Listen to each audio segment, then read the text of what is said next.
নমস্কাৰ ছাত্ৰ ছাত্ৰীসকল ইকক চালে স্বাগতম জনাই মই জ্যোতি দাসে আৰম্ভ কৰিব লৈছো আজিৰ ভিডিঅ আজি আমি পঢ়িব লৈছো ষষ্ঠ শ্ৰেণীৰ অসমীয়া বিষয়ৰ উন্মেষ পাঠ্যপুথিৰ চতুৰ্থটি পাঠ ৰুংগে বলা গছৰ পুলিৰ তৃতীয়টি অংশ এটো অংকত আমি ক্ৰিয়াকলাপৰ প্ৰশ্নসমূহ আলোচনা কৰিম ইতিমধ্যে আমি পাঠটো আলোচনা কৰিলোৱে তোমালোকে নিশ্চয় ভিডিঅটো চাইছা দুটা ভিডিঅ আমাৰ ইতিমধ্যে দিয়া হৈছে হে দুটা ভিডিঅ তোমালোকে চাই লবা আহাসুন ক্ৰিয়াকলাপত দিয়া প্ৰশ্নসমূহ আমি আলোচনা কৰো প্ৰথম প্ৰশ্ন দিছে তলত দিয়া প্ৰশ্নসমূহৰ শুদ্ধ উত্তৰটো বাছি উলিয়াই সঠিক বৃত্তটো পূৰ কৰা আমাৰ আগৰ পাঠভিত্তিক অনুশীলনীত থকা প্ৰশ্নসমূহৰ দৰে এটো পাঠটো একে ধৰণৰ প্ৰশ্ন দিয়া হৈছে কি দিছে নাটিকাখনৰ প্ৰথম দৃশ্যত গুণগুণকৈ গীত গাই কোনে ছবি আঁকি আছিল গতিকে ছাত্ৰ ছাত্ৰীসকল শুদ্ধ উত্তৰটো কি হ'ব চোৱাচোন ইয়াতে আমাৰ চাৰিটা বিকল্প দিয়া হৈছে হুমনাই ঋতুপনে মননে আৰু আকাশীয়ে গতিকে ছবি আঁকি কোনে আছিল মনত আছেনে তোমালোকৰ শুদ্ধ উত্তৰটো হ'ব মনন গতিকে এটো গ নম্বৰ বিকল্পত আছে গতিকে আমি গ নম্বৰ বৃত্তটো পূৰ কৰিম ঠিক আছে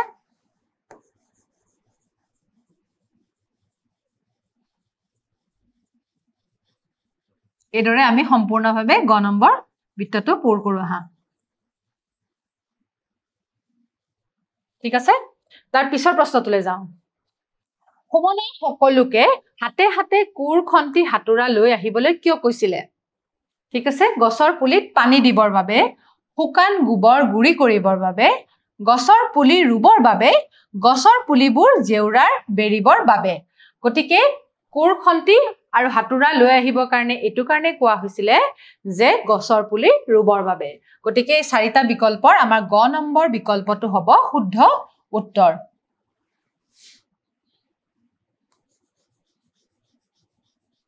গ নম্বৰ উত্তৰটো আমি এনেদৰে পূৰ কৰিম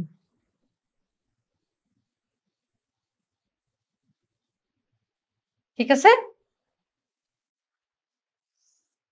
উত্তৰটো নিশ্চয় তোমালোকে ধৰিব পাৰিছা ২ নম্বৰ প্ৰশ্নটো চোৱাচোন তুমি ওপৰৰ দ্বিতীয় প্ৰশ্নৰ উত্তৰটো কিয় শুদ্ধ বুলি বাছি ললা সহপাঠীৰ লগত আলোচনা কৰি কোৱা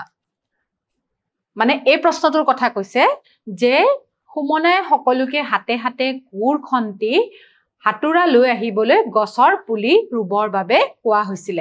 ঠিক আছে গতিকে এই উত্তৰটো শুদ্ধ বুলি তোমালোকে কিয় ভাবিলা ইয়াতে চাৰিটা বিকল্প আছে চাৰিটা বিকল্পৰ লগত এই গছৰ পুলি ৰুবৰ বাবে যেটো বিকল্প আছে এটোৱে খাপ খাইছে আৰু আমাৰ নাটিকাখনতো এটোৰ কথাই কোৱা হৈছিল হেদৰে আমি লিখিব পাৰো ঠিক আছে আমি ৩ নম্বৰ প্ৰশ্নটো চাওঁ এবাৰ তলত দিয়া শব্দবোৰৰ অৰ্থ অভিধান চাই লিখিব দিছে ফেৰেঙনি প্ৰদৰ্শনী জুপুহা বন মহোৎসৱ শীতল আৰু শান্তি ঠিক আছে এগেটাৰ আমাৰ অৰ্থ লিখিব দিছে এই শব্দগেটাৰ আমাৰ অৰ্থ লিখিব দিছে অৰ্থগেটা চাওহাসন কি বুলি লিখিব পাৰো ফেৰেঙনি মানে হৈছে বাহৰ লগত চাকি লগোৱা সজুলি পিছৰ শব্দটো দিছে প্ৰদৰ্শনী কোনো বস্তু বা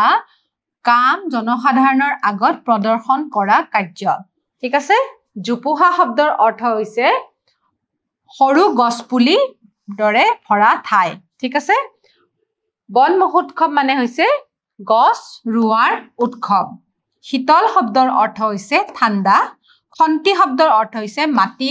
খনন কৰিবলৈ ব্যৱহাৰ কৰা সজুলি গতিকে আমি এইদৰে অৰ্থকেইটা লিখিব পাৰো ঠিক আছে দ্বিতীয় ছবিখনত নাটিকাৰ বন মহোৎসৱৰ অংশটোৰ দৃশ্য প্ৰকাশ পাইছে সেই ছবিখনত দেখা যায় যে লৰা ছোৱালী বিলাক সকলে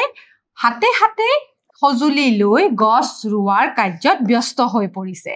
সকলোৱে একেলগে পৰিশ্ৰম কৰি গছ ৰুৱাৰ আনন্দত অংশ লৈছে ইয়াৰ দ্বাৰা সমাজত পৰিৱেশ সংৰক্ষণৰ আৰু একতা বজাই ৰখাৰ কথা প্ৰকাশ পাইছে এই দৃশ্যই প্ৰকৃতিৰ প্ৰতি দায়িত্বশীলতা আৰু একেলগে কাম কৰাৰ সৌন্দৰ্য প্ৰদৰ্শন কৰিছে গতিকে পিছৰ যেটো দৃশ্য আছিল তাতে আমি বন মহোৎসৱৰ দৃশ্যটো দেখিছো লৰা ছোৱালী বিলাকে কিদৰে একেলগে লগ লাগি খেলপথাৰখনত গছপুলি ৰুবৰ কাৰণে গৈছে সমদল কৰি গৈছে হেতু কথা দেখুৱা হৈছে ঠিক আছে আৰু সমাজৰ সহযোগিতাত ঠিক আছে বৰদেউতাজনে ককাজনে খুৰীহতে কিদৰে সহায় কৰি লৰা ছোৱালী বিলাকক গছপুলি ৰোপণৰ কাৰণে সহায় কৰি তুলিছে হেয়াও দেখুৱা হৈছে ঠিক আছে এতিয়া আমি ৫ নম্বৰ প্ৰশ্নটো চাওঁ তলত দিয়া প্ৰশ্নকেইটাৰ উত্তৰ কোৱা আৰু লিখা ঠিক আছে মননে ছবিখন কিয় আঁকিছিল কিয় আঁকিছিলে মননে গছ ৰুৱাৰ প্ৰয়োজনীয়তা আৰু গছৰ উপকাৰিতা বুজাবলৈ ছবিখন আঁকিছিলে ঠিক আছে গছ ৰুৱাৰ প্ৰয়োজনীয়তা আৰু গছৰ উপকাৰিতা বুজাবলৈ কি কৰিছিলে ছবিখন আঁকিছিলে গছে আমাক কি দিয়ে বুলি মননে কৈছে গছে আমাক অক্সিজেন ফল চাহ কাঠ কাগজ আদি দিয়ে বুলি মননে কৈছে তোমালোকে আৰু কিবা কিবি লিখিব পাৰা ফুল ফল এবিলাকৰ বিষয়েও লিখিব পাৰা ঠিক আছে গ নম্বৰ প্ৰশ্নটো চোৱাচোন আকাশীয়ে গছৰ মুঢ়াটোৰ গা গছ আৰু আঠাৰ টোপালত দিয়া ৰঙা ৰংটোৱে কি সূচাইছে আকাশীয়ে গছৰ মুঢ়াটোৰ গা গছ আৰু আঠাৰ টোপালটো দিয়া ৰঙা ৰংটোৱে তেজক সূচাইছে যেহেতু মুঢ়াটো কটা আছিলে সেই কাৰণে সেই কটা মুঢ়াটোৰ পৰা তেজ ওলাই থকা বুলি আকাশীয়ে বুজাইছিলে বন মহোৎসৱ সপ্তাহৰ সামৰণি সভাখন ক'ত অনুষ্ঠিত হ'ব বন মহোৎসৱ সপ্তাহৰ সামৰণি সভাখন বিদ্যালয়ৰ সভাগৃহত অনুষ্ঠিত হ'ব গতিকে ইয়াৰে উত্তৰটো আমি এদৰে লিখিব পাৰো 9 নম্বৰ প্ৰশ্নটো চোৱাচোন পৱন খুৰাই মননহঁতক কি খুৱাব বুলি কৈছিলে মনত আছে নহয় তোমালোকৰ কি খুৱাব বুলি কৈছিলে বুট আৰু নাৰিকল খুৱাব বুলি কৈছিলে গতিকে পৱন খুৰাই মননহঁতক বুট আৰু নাৰিকল খুৱাব বুলি কৈছিল যাও আহা সকলোটি গীতটি কোনে গাইছিলে ঠিক আছে কোনে গাবলৈ আৰম্ভ কৰিছিলে মনত আছে নহয় তোমালোকৰ কোনে গাইছিলে আৰম্ভ কৰিছিলে ঋতুপনে যাও আহা সকলোটি শীৰ্ষক গানটো ঋতুপনে গাবলৈ আৰম্ভ কৰিছিলে 6 নম্বৰ প্ৰশ্নত কি আছে তলত দিয়া প্ৰশ্ন কেইটাৰ উত্তৰ আলোচনা কৰি কোৱা আৰু লিখা প্ৰথম প্ৰশ্ন দিছে মননে ছবিখনৰ জৰিয়তে কি ভাৱ ফুটাই তুলিব বিচাৰিছিলে ঠিক আছে উত্তৰটো আমি এইদৰে লিখিব পাৰো মননে ছবিখনৰ জৰিয়তে গছ ৰুৱাৰ প্ৰয়োজনীয়তা পৰিৱেশ সংৰক্ষণ আৰু গছৰ উপকাৰিতা ফুটাই তুলিব বিচাৰিছিল ঠিক আছে এইদৰে আমি প্ৰথম প্ৰশ্নটোৰ উত্তৰটো লিখিম খ নম্বৰ প্ৰশ্নত কি দিছে চোৱাচোন সুমনাই গছৰ পুলিবোৰ ৰুৱাৰ পাছত সেইবোৰৰ কি হ'ব বুলি শংকা কৰিছে তাইৰ এনে শংকা কোনে কেনেদৰে দূৰ হ'ব বুলি কৈছে সুমনাই গছৰ পুলিবোৰ ৰুৱাৰ পাছত সেইবোৰ গৰু ছাগলীয়ে খাই পেলাব বুলি শংকা কৰিছে তাইৰ এই শংকা ঋতুপনে ক্লাবৰ নবীন দা দীপ দা বাবুল দাদাহঁতে জেউৰা দি বেৰি দি দূৰ হ'ব বুলি কৈছে ঠিক আছে সুমনাৰ যিটো শংকা আছিলে এই শংকাটো ঋতুপনে আঁতৰাই দিছিলে ঠিক আছে গ নম্বৰ প্ৰশ্নটো চোৱাচোন মননহঁতে গছৰ পুলি ৰুৱাৰ পৰিকল্পনা কেনেদৰে কৰিছিল কিদৰে কৰিছিলে মননহঁতে গছৰ পুলি ৰুৱাৰ বাবে সকলোকে হাতে হাতে কোৰ খন্তি হাতুৰা লৈ আহিবলৈ কৈ লগতে ঘৰত থকা শুকান গোবৰ গুৰি কৰি থোৱা তাৰে এমুনা লৈ আহি গছ পুলি ৰুম বুলি কোৱাৰ পৰিকল্পনা কৰিছিলে ঠিক আছে এইদৰে মননহঁতে গছৰ পুলি ৰুৱাৰ পৰিকল্পনা কৰিছিলে ঠিক আছে 7 নম্বৰ প্ৰশ্নটো চোৱাচোন কোনে কাক আৰু কি প্ৰসংগত কৈছিল লিখিব দিছে আমাৰ মানুহকনহঁতে মানে ক শ্ৰেণীৰ ল'ৰা ছোৱালীবিলাকে নাচি নাচি গান এটি গাবগৈ নহয় বুলি কোনে কাক কৈছিল আৰু কি প্ৰসংগত কৈছিলে গতিকে আমি উত্তৰটো এইদৰে লিখিম উক্ত কথা ফাকি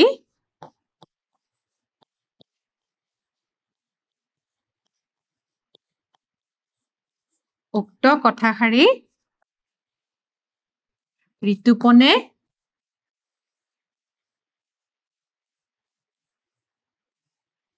মননক কৈছিল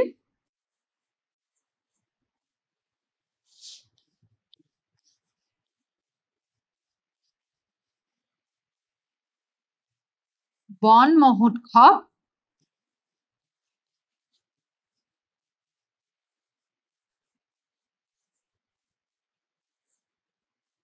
সবত যোগদান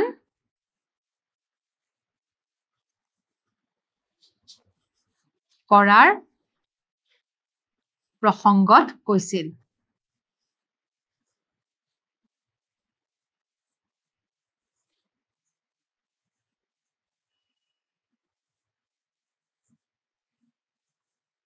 গতিকে আমি এইদৰে ইয়াৰ উত্তৰটো লিখিব পাৰো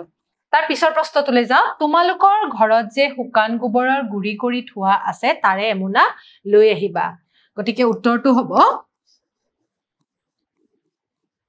মননে উত্তৰটো আমি আৰম্ভণিতে আমি এদৰে লিখিম উক্ত কথাষাৰি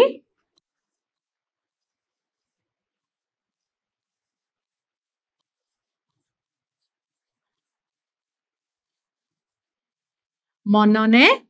ঋতুপনক কৈছিলে হয়নে ঋতুপনক গছৰ পুলিত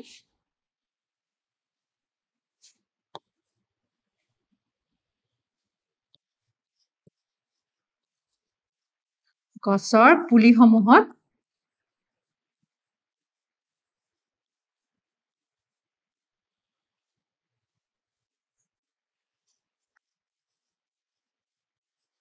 সাৰ দিবলৈ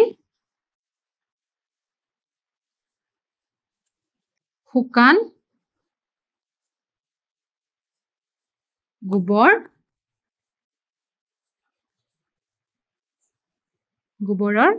গুৰি আনিবলৈ কৈছিল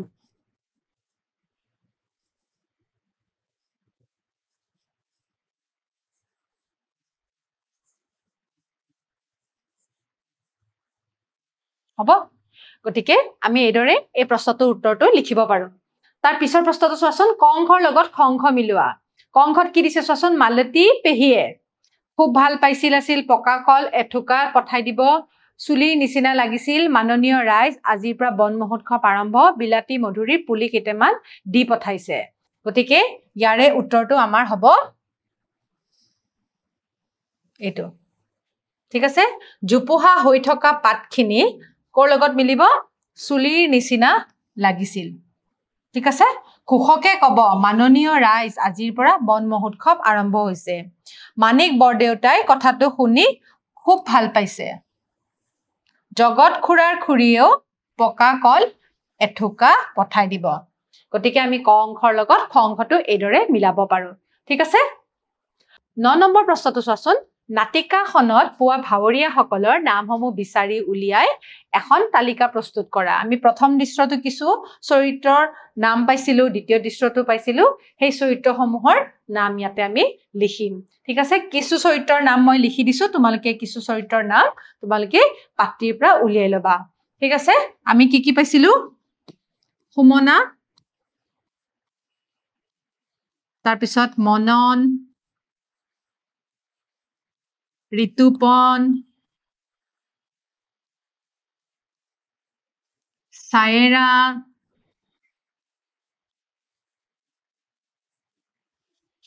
বুধুয়া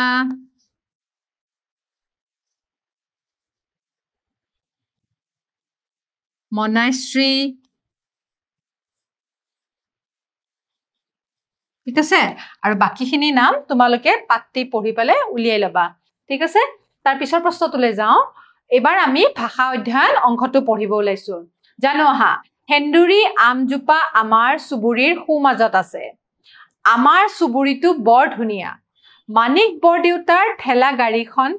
ৰামদয়ালে চলায় ঠিক আছে ইয়াতে হালধীয়া কৰা আখৰকেইটা হৈছে আমজোপা চুবুৰীটো আৰু ঠেলা গাড়ীখন ছাত্ৰ ছাত্ৰীসকল ওপৰৰ বাক্য কেইটিলে মন কৰাচোন প্ৰথম বাক্যটিত আম শব্দৰ লগত জোপা সেইদৰে দ্বিতীয় বাক্যটিত চুবুৰী শব্দৰ লগত তু আৰু তৃতীয় বাক্যটিত থকা গাড়ী শব্দৰ লগত খন যোগ হৈছে আমি অসমীয়া ভাষাত কিছুমান শব্দৰ লগত কিছুমান শব্দ যোগ কৰো কি জন জনী গৰাকী তাতি কণ কণী খিলা ছটা ডাল ডালি খন খনি গছ গছি পাত পাতি এবিলাক শব্দ আমি ব্যৱহাৰ কৰো আৰু এবিলাকে হৈছে নিৰ্দিষ্ট বাচক প্ৰত্যয়ৰ ব্যৱহাৰ কৰা হয় ঠিক আছে এতিয়া আমি কিছুমান শব্দৰ লগত এই নিৰ্দিষ্ট বাচক প্ৰত্যয়বোৰ লগ লগাই কিছুমান শব্দ সৃষ্টি কৰো আহা এতিয়া প্ৰথম শব্দ আমাৰ উদাহৰণ দিয়া হৈছে ছবিৰ লগত আমি খন লগ লগাই ছবিখন আহত কি হ'ব আহতৰ লগত কি হ'ব তু হ'বনে জোপা হ'বনে ছটা হ'বনে জনী হ'ব আহত জোপা পুখুৰী কি হ'ব কোৱাচোন তোমালোকে পুখুৰী টু ছোৱালী জনী কাক ছটা ঠিক আছে এইকেইটা আমি নিৰ্দিষ্ট বাচক প্ৰত্যয় লগ লগাইছো শব্দবিলাকৰ লগত ঠিক আছে এতিয়া তলত দিয়া শব্দবোৰ পঢ়া আৰু কোনটো কি পদ চিনাক্ত কৰি তালিকাখন পূৰ কৰা ইয়াতে আমাৰ কিছু শব্দ দিয়া হৈছে মনন ধুনিয়া চকু আহা তাই হিহত আৰু তা ভাল মই যদি দিও আমি চুবুৰী আৰু জেউৰা ঠিক আছে এইকেইটা আমি ইয়াতে বহুৱাম বিশেষ্য বিশেষণ সৰ্বনাম অব্যয় ক্ৰিয়া ঠিক আছে মনন শব্দটো আমি ক'ত পালো মনন শব্দটো আমি পালো ইয়াতে বিশেষ্যত হয়নে নহয় তাৰ পিছত ধুনিয়া শব্দটো আমি ক'ত পালো ধুনিয়া শব্দটো আমাৰ হ'ব বিশেষণত চকু চকুটো কি হ'ব বিশেষ্য আহা আহাটো হ'ব ক্ৰিয়া তাই তাইটো হ'ব সৰ্বনাম হিহত হিহতটো হ'ব সৰ্বনাম হয়নে নহয় আৰু আৰুটো হ'ব অব্যয় তাৰ পিছত ভাল ভালটো হ'ব বিশেষণ মই মইটো হ'ব সৰ্বনাম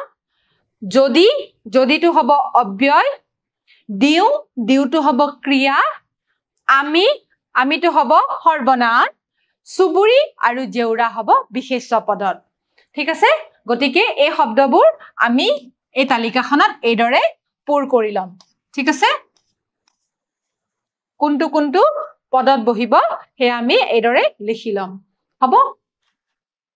এতিয়া আমি বাক্য ৰচনা কৰিম কি শব্দ দিছে পদৰ্শনী খেলপথাৰ ধৰণী পৃথিভঁৰাল আৰু গছপুলি ঠিক আছে এইকেইটা শব্দৰ পৰা আমি বাক্য ৰচনা কৰিম পদৰ্শনী শব্দটো কি দিছে চোৱাচোন আমি বাক্য ৰচনা কৰিছো গ্ৰন্থমেলাত বিভিন্ন ধৰণৰ কিতাপৰ পদৰ্শনী হয় তোমালোকে বেলেগ বাক্যও ব্যৱহাৰ কৰিব পাৰা খেলপথাৰ আমাৰ বিদ্যালয়ত এখন খেলপথাৰ আছে ধৰণী পৃথিৱীৰ আন এটা নাম হ'ল ধৰণী পুথিভঁৰাল পুথিভঁৰালত বিভিন্ন ধৰণৰ কিতাপ থাকে গছপুলি ৰোপণ কৰাটো এটা ভাল অভ্যাস ঠিক আছে তোমালোকে বেলেগ বাক্য ব্যৱহাৰ কৰিও এই শব্দবিলাকৰ পৰা বাক্য ৰচনা কৰিব পাৰা ঠিক আছে এবাৰ আমাক সুধিছে যে পাঠটোৰ পৰা জুৰিয়া শব্দবোৰ বিচাৰি লিখা যেনে চকুমুখ আৰু কিছুমান জুৰিয়া শব্দ আমি পাঠটোত পাইছো কি পাইছো চোৱাচোন গান তান গা গছ হাঁহি মাটি খেলপথাৰ ৰঙে ৰখে ফুলে ফলে ঠিক আছে আৰু শব্দ তোমালোকে যদি বিচাৰি পাইছা তোমালোকে লিখিব পাৰা ঠিক আছে গতিকে ছাত্ৰ ছাত্ৰীসকল এই পাঠৰ কিছু প্ৰশ্ন আজি আমি এইটো অংকত আলোচনা কৰিলো আৰু কিছু প্ৰশ্ন আমাৰ মাজত থাকি গ'ল সেইখিনি প্ৰশ্ন আমি অহা ক্লাছত আলোচনা কৰিম এতিয়ালৈ সামৰিছো